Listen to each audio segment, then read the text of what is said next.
Welcome to day 30 of Backyard Ceramics. Another beautiful day in the backyard. I'm going to be doing some glazing today. I'm going to be maybe making some new things. I made some more test mice. I would like to try some ideas for new glazes. Really suffering for glaze variety. Couldn't think of that word for a second.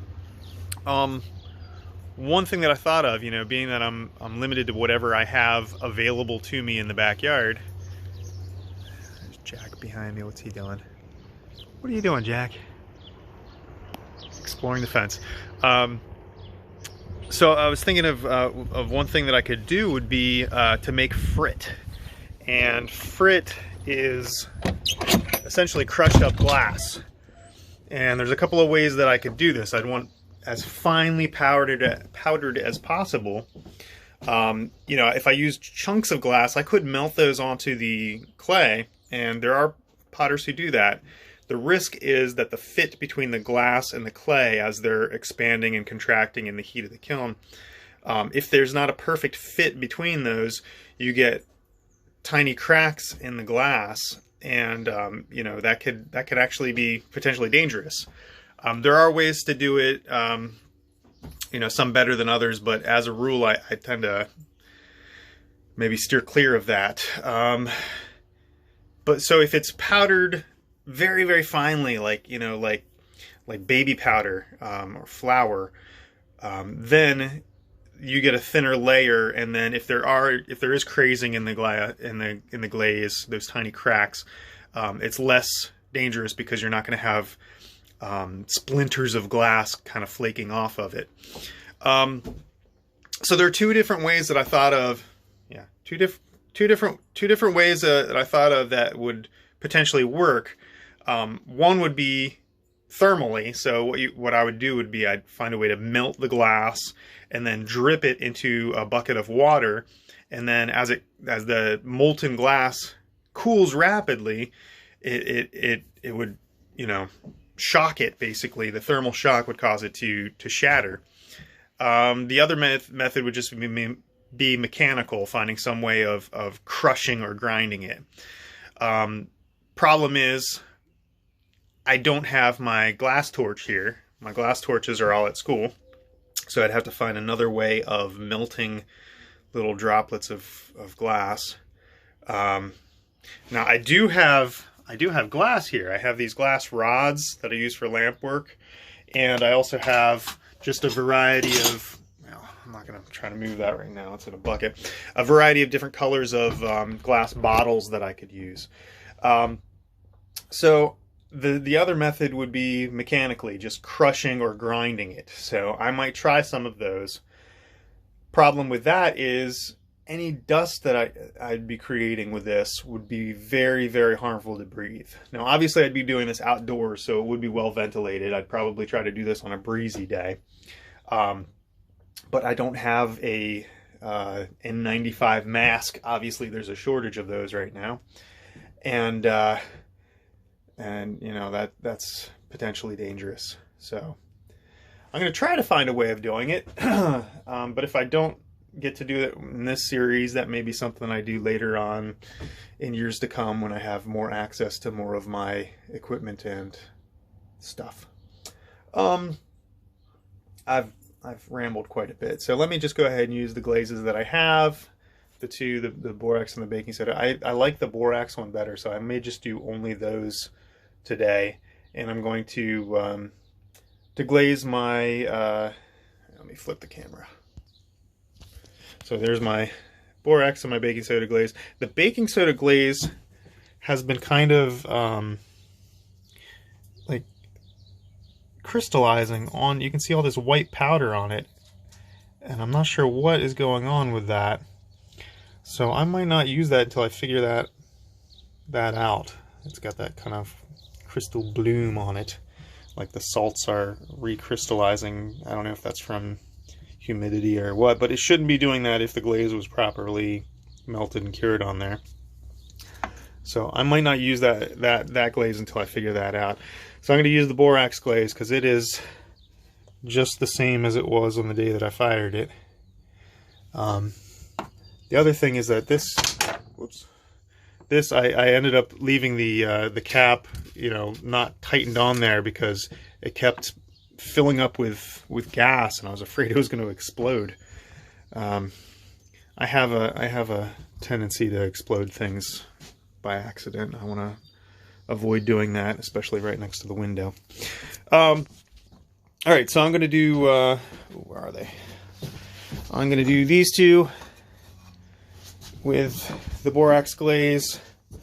I already have the Terra Siglata on the feet, so the rest of it is going to be borax glaze. Then I'm going to fire that, and then that might be all I do today. I'm not really sure yet.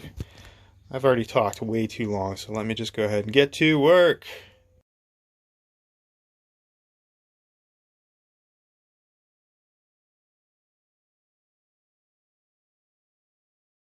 Alright, got those glazed up. Can't fire them together in the kiln because there's not enough space, so I'm going to fire this one first, along with some of these West Virginia pendants. So load up the kiln with those. You can see how grainy this glaze is. It's really chunky. Hope you can hear me over the neighbor's lawnmower there. So one thing I might try to do to amend this glaze to fix it a little bit is I had mentioned putting the glaze in a ball mill, which rolls it around and around and around, and the little marbles inside of it would grind the small particles. You know, do that for 24 hours or so, and it should make that a lot smoother in consistency, because those grains are the undissolved borax, and that is the part that's melting. That's the flux in the glaze that causes the silica to melt, and that's what bonds it to the clay. And makes it, you know, glaze together. So any parts that don't have enough of those little grains don't flux and don't melt and don't fire, and they just are kind of matte. So the finished glaze is often kind of splotchy. So I don't have a ball mill, but I have a rock tumbler that should do the job. So I think I'm also going to take this glaze and pour it into the rock tumbler and let that tumble overnight, and see if that changes it at all. Alright, so I'm going to load the kiln and get that firing, and see you in a little bit. Alright, got it all loaded up, put some test mice, some West Virginia pendants, and my sponge holder in there. Gonna let this candle for a little while. About a half-hour candling, then I'll close it up and let that fire. Alright, I'm in my garage now, and I'm going to pour a bunch of this glaze in here. And just pour all of it.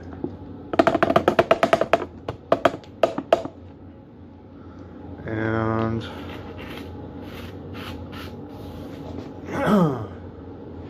handful of these marbles. These are like the flat aquarium kind of marbles. I have no idea if these will affect, you know, because they have this like dichroic whatever coating, the metallic. I don't know if that'll wear off into the glaze. I, you know, don't know what to expect here, but it should. Ugh, that splashed.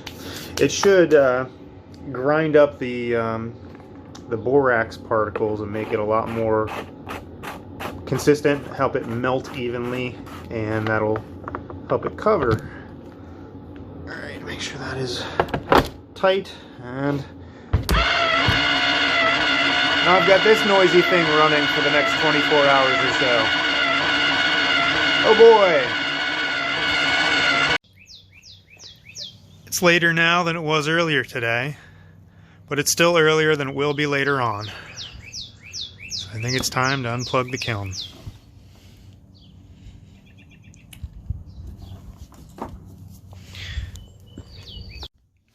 Alright, it's much later now. I've already emptied out these that I fired. And this guy turned out really nice, I think. It's still pretty warm. Yeah, I don't want to touch it. But I can just zoom. There we go. It's got a nice gloss to it. Not real even coverage, but I think it works well with the aesthetic of the kind of monster look I was going for. The rock tumbler is still in there tumbling. I'll leave that overnight, so you won't see that again until tomorrow. So that's all I've got today. Oh, I also did make some, it's not all I got today. I made some just tiles that I'm going to use as shelves. Hopefully, if they're strong enough, I'll use those as shelves for when I'm glaze firing all these. So I can do multiple layers of them. And we're having a little campfire this evening. Gonna cook some food on the fire in a little bit. Hope you guys are having a fun time in this beautiful weather. Jack sure is enjoying it. Sleepy boy. What do you think, Jack? Beautiful weather, huh? All right. Well, goodbye, kiddos. And see you tomorrow for more backyard ceramics.